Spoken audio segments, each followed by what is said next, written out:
This is the final image I'm going for. The adjustments I'll be doing here build on my basic raw processing and my dodging and burning videos, which you can watch to get the approach I generally use. What makes this image good for a dramatic black and white picture is the texture in the sky and in the rocks. This photo was taken from the pier in Port Stanley, a popular beach town on Lake Erie in southwestern Ontario. I will be using Lightroom for this video to take advantage of its capabilities for the types of adjustments I'll be doing. Having said that, these adjustments can be done in Affinity or pretty much any other photo editing software. Lightroom just makes it a bit easier. I can do additional videos to show the same kind of edit in other programs like Affinity, Raw Therapy, or Darktable. Let me know in the comments. To save time on this one, I have already straightened up the image and cleaned up any dust spots. So now I'll make some other needed global adjustments. So as you can see here, the histogram is fairly well balanced, so I'm not going to do anything with the exposure. Likewise, the white balance seems to be good, so I'm not going to touch that at all. I will, however, bring down the highlights and bring up the shadows, and the purpose for doing that is to make sure we have enough latitude in the image for the additional edits that we're going to be doing. Now it's time to get into the creative adjustments. In my dodging and burning video, I use brush masks, but in this video, I'll leverage Lightroom's more comprehensive masking capabilities. So I want to give the rocks and the sky a bit more pop. So first thing we're going to do is we're going to convert it to black and white by clicking the B and W button, and we have black and white.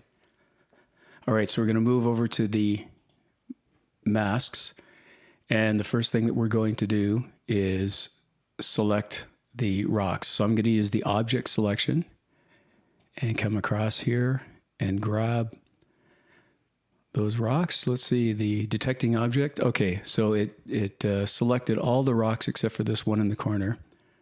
So we're going to do an additional, we've got it. So we've got all the rocks are now selected.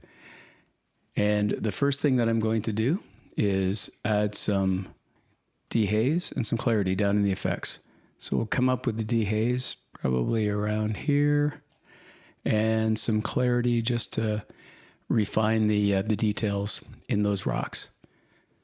So similarly, we're going to do an adjustment to the sky. So we'll go back to the masking tool and we'll create a new mask, this time for the sky itself. And what I want to do with the sky is bring the exposure down, probably a stop, just to help bring it part way to that dramatic look. So that should be pretty good there. And I'm going to bring up the dehaze and get it fairly closely matched to where those rocks are. Maybe a bit of the clarity just to pop out some of the detail there. So that should be pretty good. So that is the rocks in the sky. What else do we need to do here? I noticed that the trees in the beach area seem to be a little too there.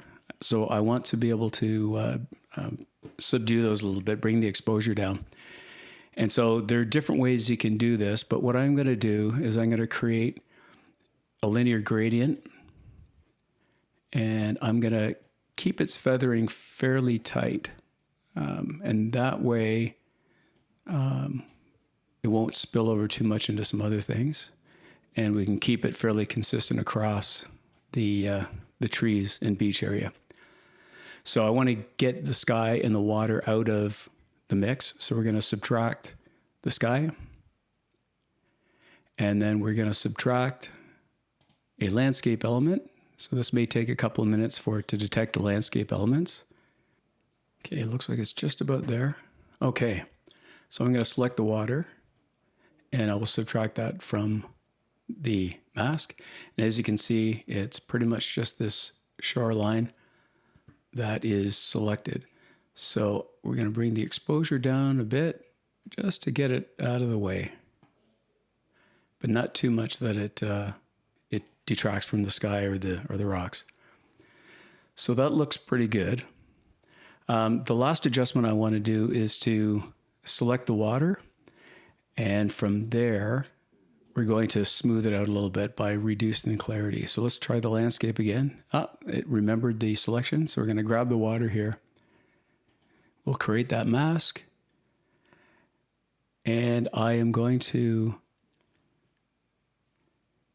go down to the clarity slider, and I'm going to reduce that just to get that smoothed out. And I'm going to bring up the contrast a bit so that we don't lose the variances in the luminance. And so that's pretty much it. There was a fairly simple edit to get to this point. Another element that you may want to add to a photograph like this is to maybe add a bit of a post vignette. And so if we go down to the effects again, to the vignette slider, and bring that down just a titch, you don't want to go too much. And that's pretty much it. If you like the video, please hit the like button and don't forget to subscribe to my channel. And if you haven't done so already, you can watch these other videos from my channel.